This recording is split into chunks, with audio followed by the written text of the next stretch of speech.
नमस्कार, मैं हूं प्रभु चावला। सच्ची बात में आज हम बात करेंगे प्रधानमंत्री नरेंद्र मोदी द्वारा आत्मनिर्भर भारत बनाने की घोषणा के बारे में। आत्मनिर्भरता क्या है? मोदी जी का मायने क्या थे जब उन्होंने कहा कि अब समय आ गया है कि भारत को आत्मनिर्भर होना चाहिए।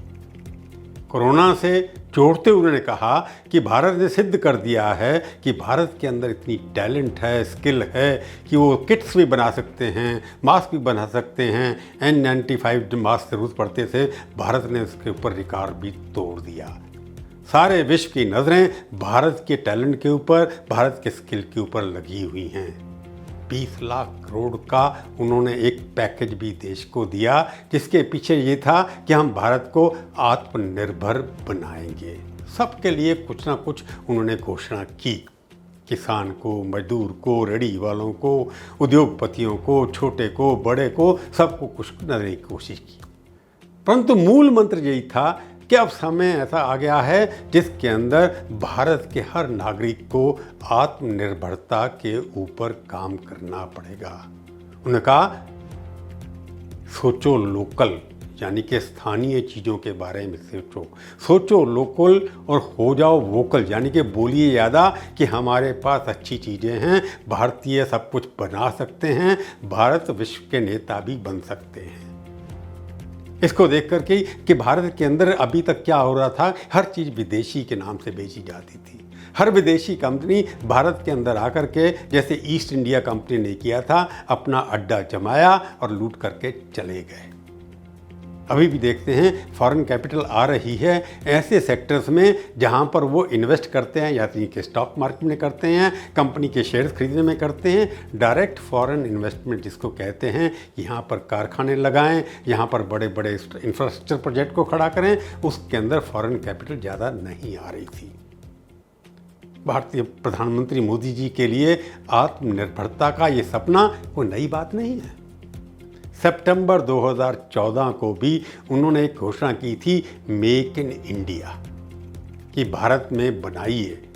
उस वक्त वो बड़े उदारवादी होकर के बात कर रहे थे कि भारत इतनी बड़ी मार्केट है, भारत के अंदर हर किस्म के साधन हैं, रिसोर्सेज हैं, सस्ती लेबर है, अच्छा कानून है, इंग्लिश बोलने वाले व्यक्ति हैं। तो सब फॉरेन कंपनियों को कहा था कि भारत को अपना अड्डा बनाइए।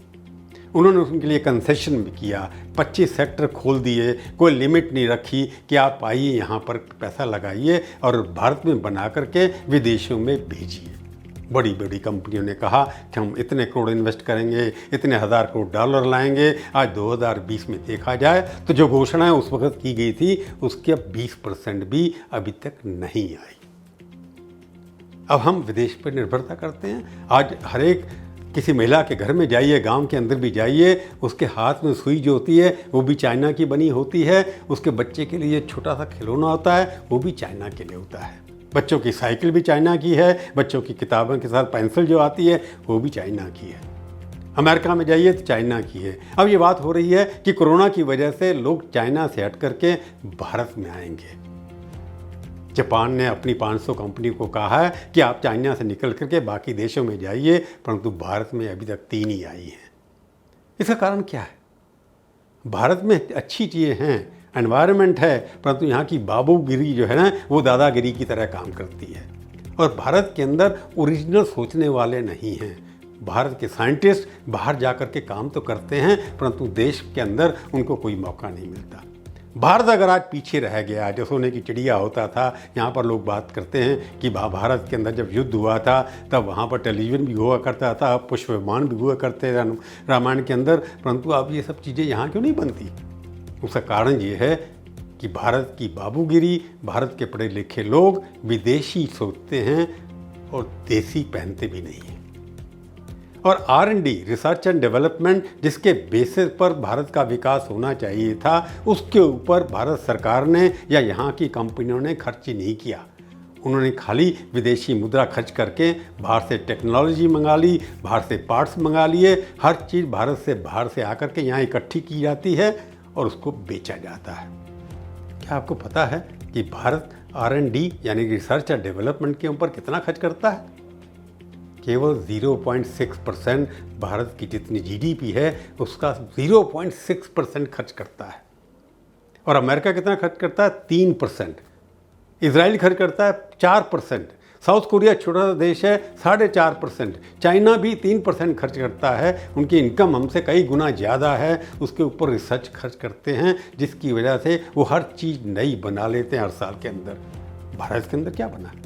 इन्फोसिस आपने खड़ी की, वो केवल कनेक्ट करते हैं सारे के, वो एक आपको बैक एंड सोल्यूशन देते हैं, सॉफ्टवेयर बना करके देते हैं। इंडिया के नाम से कोई भी इंटरनेशनल ब्रांड अभी तक खड़ा नहीं हुआ।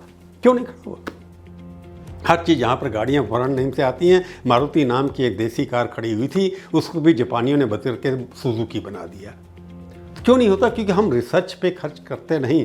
भारतीय सरकार ने, क्योंकि बाबू ऐसे हैं जो रिसर्च करने के ऊपर खर्च करने देना नहीं चाहते, पैसा नहीं लगाना चाहते। विदेशों पर हम लोग ज़्यादा खर्च करते हैं यात्रा के ऊपर, उससे कम यात्रा खर्च करते हैं। 1 लाख करोड़ रुपये रिसर्च के ऊपर इतने बड़े देश के अंदर खर्च होता है। हम कुछ भी अपना बना नहीं पाए रहे, हर चीज़ इंपोर्ट करने के लिए लगते हैं। अगर अपने बनाते तो यहाँ पर यहाँ की लेबर, अगर एग्रीकल्चर के लिए रिसर्च करते, आज इजराइल जो है, जो वहाँ पर एकदम बिल्कुल रेगिस्तान की तरह था, हरा भरा बनता चला जा रहा है, परंतु भारत जो हरा भरा था रेगिस्तान में परिवर्तन हो रहा है। हम टेक्नोलॉजी पे खर्च नहीं कर रहे हैं और हमारा प्राइवेट सेक्टर तो खर्चता नहीं है। अमेज़ॉन नाम का सब का आप हर चीज़ मंगाते हैं अमेज़ॉन से, वो कितना खर्च करते हैं R&D के ऊपर, रिसर्च के ऊपर? 1,50,000 करोड़ साल में खर्च करते हैं अपने इनकम में से। नई चीज़ें निकालते हैं कि कैसे माल को बेचना है, कैसे उसको इकट्ठा करना है, कैसे मशीन इकट्ठी करनी है। आप समझते हैं सैमसंग जो आपके हाथ में फ़ोन आता है वो 1 लाख करोड़ रुपये खर्च करते हैं रिसर्च के ऊपर। ये कंपनियां जो हैं बड़ी बड़ी जो खर्च हैं वो अपने ऊपर इतना खर्च करते हैं ताकि वो आने वाली मार्केट को अंदाज़ा लगा सकें, कंज्यूमर को कैसे अच्छी चीज़ दे सकें, इससे उनकी डिमांड बढ़ती चली जाती है। एप्पल जो है वो भी 1-1.5 लाख रुपए से ज़्यादा खर्च, 1 लाख करोड़ से ज़्यादा खर्च करती है। उनके फ़ोन जैसे ही आते हैं लोग लाइन में लग के लेना शुरू कर देते हैं। क्या ऐसी कोई चीज़ हिंदुस्तान में बनती है जिसके लिए लोग लाइन में खड़े होते हैं? हमारे को छाते के लिए भी चाइना ले जाना पड़ता है, धूप से बचने के लिए भी हमें पेड़ के नीचे खड़ा होना पड़ता है। तो जब भारत के प्रधानमंत्री कहते हैं हमें सेल्फ रिलायंट बनना है, आत्मनिर्भर बनना है, तो उसके लिए ज़रूरी है कि हम सोच से भी आत्मनिर्भर बने। हम भारतीय सोचें, भारतीय खाएं, भारतीय पहने, सोचें, चाहे हम विश्व के लेवल के ऊपर, परंतु जब तक भारतीयता अंदर नहीं जाएगी। अभी ये अनाउंस कर दिया होम मिनिस्टर शाह ने कि उनकी जो कैंटीन है होम मिनिस्टर की जो आती हैं वहाँ पर केवल देसी माल बिकेगा, विदेशी माल नहीं बिकेगा। अच्छी सोच है, परंतु क्वालिटी क्या है? हम क्वालिटी के ऊपर इम्प्रूव करने के लिए खर्च नहीं करते, क्योंकि हमारी क्वालिटी प्रोडक्ट्स की बड़ी कंप्रोमाइज़ करके लोग बनाते हैं, इसलिए वहाँ पर इंटरनेशनल ब्रांड नहीं बन सकते। सोचना अच्छा है, परंतु उसके लिए अगर आप जब तक खर्च नहीं करेंगे तब तक, अब प्रधानमंत्री ने कहा 100 करोड़ रुपए वैक्सीन डेवलपमेंट के ऊपर दिया जाएगा, इंजेक्शन बनेगा, उसके लिए क्या हो सकता है? परंतु भारत के अंदर ज़रूरत है आत्मनिर्भरता के लिए सोचना भारतीय की तरह। अब ये है, आप विदेशी खुशबू लगा लेते हैं, इत्र लगा लेते हैं, सेंट लगा लेते हैं, परंतु मेरे को लगता है भारतीयता की खुशबू इतनी आनंदमयी होनी चाहिए कि विदेशियों की जो नकली खुशबू बनती है उसको हराने में हम सफल हो सकेंगे। कोरोना तो मरेगा, परंतु जब तक विदेशी मानसिक दिशा जो आपकी समाप्त नहीं होगी, प्रधानमंत्री के सपने आत्मनिर्भरता के पूरे नहीं होंगे। हुई ना सच्ची बात?